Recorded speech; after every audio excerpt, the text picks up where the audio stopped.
মুক্তিযুদ্ধ নিয়ে প্রচুর আবেগ দেখা যায় বাঙ্গু সুশীলদের। এরা আবেগে কাইন্ডা দেয়, মুক্তিযুদ্ধ নিয়ে গব্ব করে, কিছু কইলে ফস কইরা ওঠে, আর রাজাকার পাকিস্তানের দালাল বইলা গালি দেওয়া শুরু করে, কয় পাকিস্তানকে যুদ্ধ কইরা হারাইছি। কিন্তু সত্যিকারের যুদ্ধটা যে কয়দিন হয়েছে ইন্ডিয়ার সাথে, সেই যুদ্ধে এই সোকল মুক্তিযোদ্ধাদের কোনো উল্লেখযোগ্য ভূমিকা নাই। আমাদের সেক্টরগুলো সরাসরি যুদ্ধে যেটুকু ভূমিকা আছে সেটাই গর্বের। ইস্ট বেঙ্গল রেজিমেন্টের 8টা ব্যাটালিয়ন নিয়ে আমরা সেক্টর তৈরি করি, আমরা সেটা জানি। যখন ইন্ডিয়ান আর্মি মুভ করলো বাংলাদেশের দিকে, তখন ইন্ডিয়ার 3টা ডিভিশনের সাথে আমাদের এই 8টা ব্যাটালিয়ন দিয়ে তৈরি যে সেক্টরগুলো, এগুলো ভাগযোগ করে দেওয়া হয়েছিল। কেউ মন খারাপ করেন না, সত্যিকার অর্থে আপনি যেটাকে মিলিটারি অপারেশন বা যুদ্ধ বলেন, সেখানে ফজা পাগলার মতো যারা বাংলাদেশের মুক্তিযুদ্ধ নিয়ে গব্ব করে, তাদের কন্ট্রিবিউশন ছিল প্রায় শূন্য। আমার কথা বিশ্বাস করার দরকার নাই। জেনারেল জ্যাকব মুক্তিবাহিনী নিয়ে তার বইয়ে কি লিখছে, জেনারেল জ্যাকবকে চেনেন তো, উনি পাক বাহিনীকে সারেন্ডার করাইছিলেন। সারেন্ডারের যে ছবিটা দেখেন, ওইটার মধ্যে দেখেন জেনারেল জ্যাকব প্রথম ইন্ডিয়ান জেনারেল যিনি ঢাকায় ঢুকছিলেন। উনি লিখছেন ওনার বইয়ে, মুক্তিবাহিনীর সদস্যদের অস্ত্র আর গোলাবারুদের সাথে পরিচিতি ছিল না। এটা আমরা দেখবো যে আসলে যে পরিচিতি ছিল না, তারা যে গপ্প করছে সেই গপ্পগুলো যে ভুয়া, ওইটা দিয়েও প্রমাণ হয়। তাদের কম করে হলে 3 মাসের প্রশিক্ষণ দেওয়া দরকার ছিল, যেন গেরিলা যুদ্ধের মূলনীতিগুলো শিখতে পারে, কিন্তু তাদের 3 থেকে 4 সপ্তাহের ট্রেনিং দেওয়া হয়েছিল, তাই তাদের কার্যকারিতা ছিল সামান্য। উনিই বলছেন। এটা আমাদের কথা না, পাকিস্তানের কথাও না, ভারতের জেনারেলের কথা। মুক্তিযোদ্ধারা জ্যাকবের এই কথার কোনো প্রতিবাদ করছে নাকি তারা জানে যে এই কথা লিখে গেছে জ্যাকব? এমন অনেক না জানা বিষয় নিয়ে আসতেছে আমার মেগা এপিসোড 1971-এর ভারত পাকিস্তান যুদ্ধের সামরিক অ্যানালাইসিস।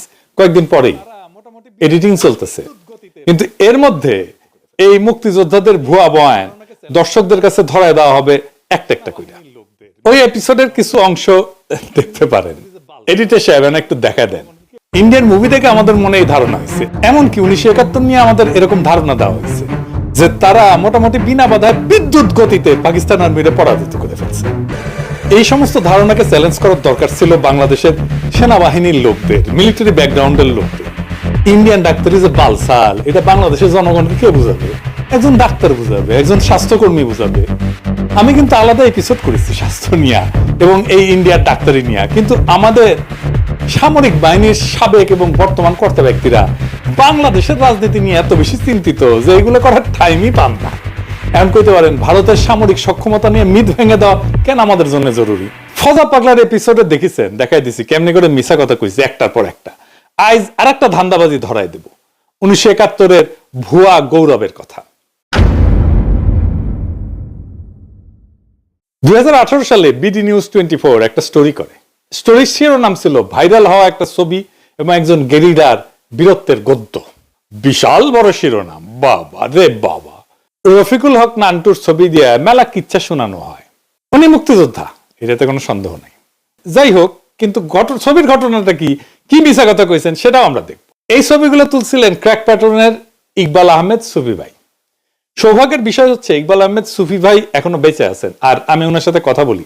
আমাদের মুরব্বী মানুষ তো, একদিন মনে হলো সুফি ভাইয়ের সাথে কথা বলি, ফোন দিলাম। সুফি ভাই, খোকা ভাই, মানে ওই যে ইশরাকের বাবা, জাহানারা ইমামের ছেলে রুমি, তারা সবাই বীরত্বের সাথে যুদ্ধ করছেন, যার রসদ পাইছেন তানিয়া। রুমি ভাইরা ধরা পড়ার পরে সুফি ভাইরা ক্র্যাক প্যাটার্নের অপারেশন চালায়, কিন্তু যে কখনো নাম ফুটাইতে দেখছেন এদেরকে? দেখেন নাই। কিন্তু এইটা নিয়ে যারা মিছা কথা বলছে সেটা ধরে দেওয়া উচিত, না হলে এগুলো নিয়ে বিভ্রান্তি তৈরি করবে আর 1971-এর যুদ্ধকে আরো বেশি বিতর্কিত করবে। ক্র্যাক প্যাটার্ন যে খুব বেশি সাফল্য দেখাইতে পারছে ঢাকায় গেরিলা অপারেশনে, সেটা আমি বলবো না, কিন্তু ওনারা ওনাদের সাধ্যমতো চেষ্টা করছেন।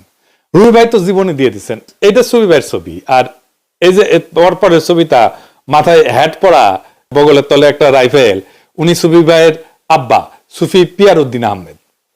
এই পিয়ারউদ্দিন আহমেদ সাহেবের কাছ থেকে এই সৈয়দি বডিগার্ড পার্টির জন্য প্রায় টাকা পয়সা নিতেন আর কি। যাই হোক, আমরা এই রফিকুল হক নান্টুর বয়ান থেকেই দেখি যে উনি কি কি মিছা কথা বলছেন। আসেন আল্লাহর নামে শুরু করি। আমাদের ট্রেনিং হচ্ছে ওখানে 21 দিনের ট্রেনিং। আচ্ছা, প্রথম আমাদের ট্রেনিং হলো শ্রীনগর খোলা যায়, কীভাবে ওটাকে ডিসমেন্টেন করা যায়, জি, আবার কীভাবে এটাকে আবার ফিক্স করা যায়, জি, লোড কীভাবে হয়, হ্যাঁ, কীভাবে ফায়ার করতে হয়। এরপরেটা হলো আমাদের grenade, 36 hand grenade, mark 3 Banerjee, না মার্ক 3 মার্ক 4 ব্যানার্জি। আমাদের সাহস বাড়াবার জন্য আমাদের ক্যাম্পের থেকে দূরে নিয়ে দিত, সেখানে তাদেরকে আপনার রফিকুল হক নান্টু নিজেই বলেছেন যে তিনি 21 দিন ট্রেনিং পেয়েছেন। কথা সত্য, আমরা জেনারেল জ্যাকবের কথা জানতে পারছি। এটা তো কিসের ট্রেনিং পেয়েছেন উনি নিজেই বলতেছেন। 3টে জিনিস করার ট্রেনিং পেয়েছেন। 303 রাইফেল চালানো, এডিটর সাহেব 303 রাইফেলটা একটু দেখে দেন। বেয়োনেট চার্জ করা, 3 নাম্বার গ্রেনেড ছোড়া, 3টা কাজ। তো এই যে হাতে যে অস্ত্রটা দেখিচ্ছেন, ছবি দিয়ে বেশি অ্যাডম নিয়ে ছবি তুলিছে, এটা AK-47 এর মতো মনে হইলো এটা চাইনিজ ভার্সন AK-47, যেটা পাকিস্তান আর্মি ইউজ করতো, আত্মসমর্পণ পর ফেলায় গেছিল। যাই হোক, এই অস্ত্র সম্পর্কে আমরা যথাযথ জায়গায় আরো বিস্তারিত আলাপ করব। 303 ট্রেনিং দিয়া AK-47 হাতে ধরাই দিছে, আর অস্ত্রটা যে আসলে চাইনিজ টেনগান না, এটা রফিকুল হক নান্টু জানে না। তা আমরা রফিকুল হক নান্টুর নিজের সাক্ষ্য থেকে দেখবো পরে। তিনি দাবি করিচ্ছেন যে তিনি ঢাকার একজন গেরিলা যোদ্ধা ছিলেন। আর মেজর হায়দার, তখন ছিলেন উনি ক্যাপ্টেন হায়দার, উনি তো গেরিলা ট্রেনিং দিয়েছেন, কীভাবে নিজেকে গেরিলা মানে খাওয়া দাওয়া না করে কীভাবে আমার শত্রুদের উপরে ঝাঁপায় পড়া যায়, সেইভাবে ট্রেনিং উনি দিয়েছেন। এইবার আমার প্রশ্ন, ঢাকার গেরিলা কি এই অস্ত্র ইউজ করিত? হ্যাঁ, চাইনিজ AK-47 এর কপিটা করতো না। ইনফ্যাক্ট ঢাকার গেরিলাদের যুদ্ধাস্ত্র ছিল সামান্য। কি কি আসেন দেখি। গ্রেনেড, পিস্তল আর বেয়োনেট। সুফি ভাইয়ের সাথে কথা বলার সময় সুফি ভাই বলছেন যে ইন্ডিয়ান স্টেন গান দিছিল, ওই যে ফুটা ফুটা আছে ওই স্টেন গান। এডিটর সাহেব দেখেন, এবং ওই স্টেন গান কাজ করতো না, কি জন্য দিছিল সেটাও সুফি ভাই বলছে। এইটা সাহেব সুফি ভাইয়ের ওই অংশটা একটু শুনে দেন না। খুবই বাজে, ওইটা আমরা ব্যবহার করে দেখেছি, ওটাতে কিচ্ছু আর মানুষ তো মরে না, উল্টা পুরো ম্যাগাজিন গুলি একজনের গায়ে মারার পরেও সে এসে পোকাতে গ্রেপ্তার করেছিল। ইন্ডিয়ান স্টেন আমাদের প্রত্যেককে হত্যা করে দেওয়া ছিল। ভিতরে আমরা কয়েকজন পেয়েছিলাম টিপিআর এর ব্যবহার করা ছোট্ট চেন গান, ওগুলো ব্রিটিশ আমলের পুরানো চেন গান, অল্প কিছু, কিন্তু মসজিদ ইন্ডিয়ান। আমাদেরকে কিন্তু ফ্রন্ট যুদ্ধ করার জন্য পাঠানো হয়নি, শুধু আমাদের এই স্টেন গান গুলো দিয়ে হয়েছিল আমাদের নিজেদের সেলফ ডিফেন্সের জন্য। তো রফিকুল হক নান্টু দাবি করিচ্ছেন যে তিনি 2 নাম্বার সেক্টরে যুদ্ধ করেছেন। যে 2 নাম্বার সেক্টরের ক্র্যাক প্লাটুনের একটা বিখ্যাত অপারেশনের অস্ত্রের বর্ণনা শোনেন। আমি পিনাকি ভট্টাচার্যের প্রত্যেকটা কথার সাথে আমি একদমই মানে একমত পোষণ করতেছি। কারণ আপনি দেখেন, দুটা রাজনৈতিক দল, দুটা দল এই জন্যই দুটা দল হয়েছে যে একটা আরেকটার কি করবে, আরেকটার বিপরীত দ্বিমত পোষণ করবে, আরেকটার বিরোধিতা করবে, গঠনমূলক আলোচনা করবে, এটাই তো স্বাভাবিক। এখন আমাদের বাংলাদেশের যে রাজনীতি, অন্যান্য রাষ্ট্রেও তো আমরা দেখি বিভিন্ন দল, বিভিন্ন পার্টি, বিভিন্ন সিস্টেম রয়েছে, বিভিন্ন সংবিধান রয়েছে। সো সেম টু সেম আমাদের বাংলাদেশেও অনেক মানে দল রয়েছে, আমাদের একটা সংবিধান রয়েছে, একটা সিস্টেম রয়েছে। তো এখন এই সিস্টেমের মধ্য দিয়ে আমাদের একটা সুন্দরমূলক আচরণ করা দরকার, একটা সৌন্দর্য রাজনীতি করা দরকার। অথচ মানে আমরা তার ঠিক উল্টোটাই করতেছি। মানে আওয়ামী লীগ যে রাজাকার, পাকিস্তানি পন্থী, এগুলো ট্যাগ দিয়ে জামাতকে কি দমিয়ে রাখার জন্য চেষ্টা করেছিল, সে হুবহু সে ট্যাগটা সে মানে রাজাকার মানে পাকিস্তানপন্থী ওই সে হাবিজে বলে বলে এখনো সে ট্যাগ দিয়ে আবার তারা ইয়ে করতেছে। অথচ পিনাকি এখানে একটা স্পষ্ট কথা বলেছে, মানে এমন পছন্দ হয়েছে, মানে পাকিস্তানপন্থী এমন রাজাকার, এটার দ্বারা আপনি আরো বোঝাতে চাচ্ছেন যে সে ভারত বিরোধী। অর্থাৎ সে ভারত বিরোধী, আর যে ভারত বিরোধী সেই তো সত্যিকার দেশপ্রেমিক। বর্তমানে পৃথিবীর মধ্যে সবচেয়ে ভাইরাস একটা রাষ্ট্র হচ্ছে ভারত। অর্থাৎ ভারত রাষ্ট্র মানে ভাইরাস বলতে সেটাকে ভাইরাসে পরিণত করেছে। যেমন তা বাংলাদেশকে একটা ফ্যাসিস্ট খুনি হাসিনা মানে অঙ্গরাজ্যে পরিণত করেছে, সেম টু সেম ভারতই তো তার মানে মেইন প্রোডাকশন। ভারত থেকে তো এগুলো সাপ্লাই হয় অন্যান্য রাষ্ট্রে। যে ফ্যাসিজম কায়েম করার জন্য সর্বোচ্চ সুযোগ করে দিচ্ছে হচ্ছে নরেন্দ্র মোদী। এই নরেন্দ্র মোদীটা হচ্ছে দুনিয়ার সর্বোচ্চ শয়তান। এই হচ্ছে সবগুলাকে নিয়ে মানে ষড়যন্ত্র করে এই খুনি হাসিনাকে দিয়ে এদেশে ফ্যাসিজম কায়েম করেছে। তার নিজের রাষ্ট্রে সে যত অন্যায়, অনিয়ম, উশৃঙ্খল, যত উগ্রপন্থী আচরণ সব তো মোদী করেছে।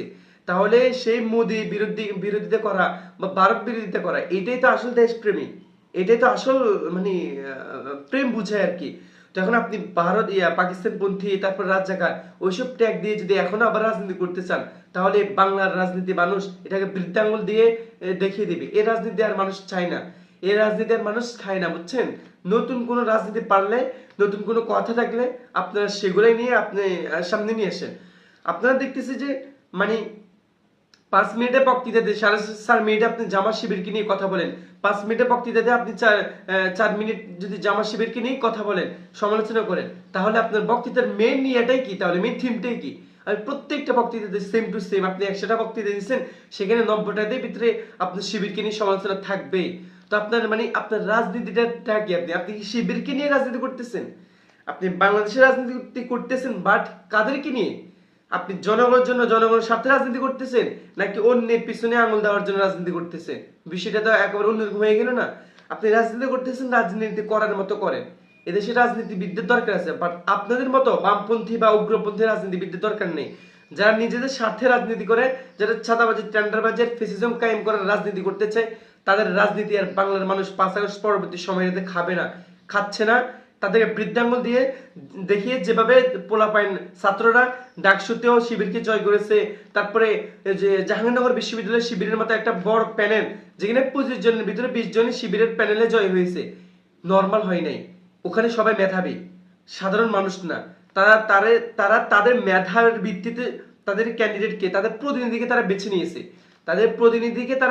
তাদের মেধার ভিত্তিতে। টাকা পয়সা খায়া ভোট বিক্রি করে নাই। তারা জানে তারা 1 বছরের জন্য তাদের প্রতিনিধি সঠিকভাবে ঠিক না করতে পারলে তাদের কি হবে, তারা বুঝতে পেরেছে, বিধায় তারা সঠিক ক্যান্ডিডেটকে কি করেছে, নির্বাচিত করেছে। যাই হোক, পরিশেষে একটা কথাই বলবো, সেটি হচ্ছে বাংলাদেশের জন্য যদি রাজনীতি করতে চান, তাহলে অনেক সময় এমনও হবে যে নিজের বিপক্ষে এমন একটা কিছু মত চলে আসবে, সেগুলোকে সদরে গ্রহণ করে নিতে হবে। এমন কিছু সময় এমন কিছু ডিসিশন নিতে হবে, নিজের লাভ হচ্ছে কিনা লস হচ্ছে সেগুলো দেখার টাইম নেই। দেশের ক্ষেত্রে, দেশের জনগণের ক্ষেত্রে যদি রাজনীতি করতে চান, এক্ষেত্রে অনেক রকমের অনেক বাধা, অনেক রকমের অনেক উশৃঙ্খল, অনেক রকমের অনেক সব প্রবলেম ফেস করতে হবে। সবগুলোকে আপনি মিলিয়ে আপনার দেশের জন্য, দেশের মানুষের জন্য রাজনীতি করতে হবে। এই যে আমরা দেখতেছি, আমরা যাদেরকে পাকিস্তান পন্থী বলি, রাজাকার বলি, তারা তো সত্যিকার অর্থে দেশপ্রেমী হওয়ার কারণে, এত জুলুম নির্যাতন হওয়ার পরেও তারা আজ এসে প্রমাণ করতেছে যে তারাই সত্যিকারের দেশপ্রেমী। মানুষ দেখিয়ে দিচ্ছে সেটা, মানুষ তাদেরকে গ্রহণ করতেছে, মানুষ তাদেরকে আহ্লান সাহলান জানাচ্ছে যে আসেন, আপনাদেরকে আমরা নির্বাচিত করতে চাই।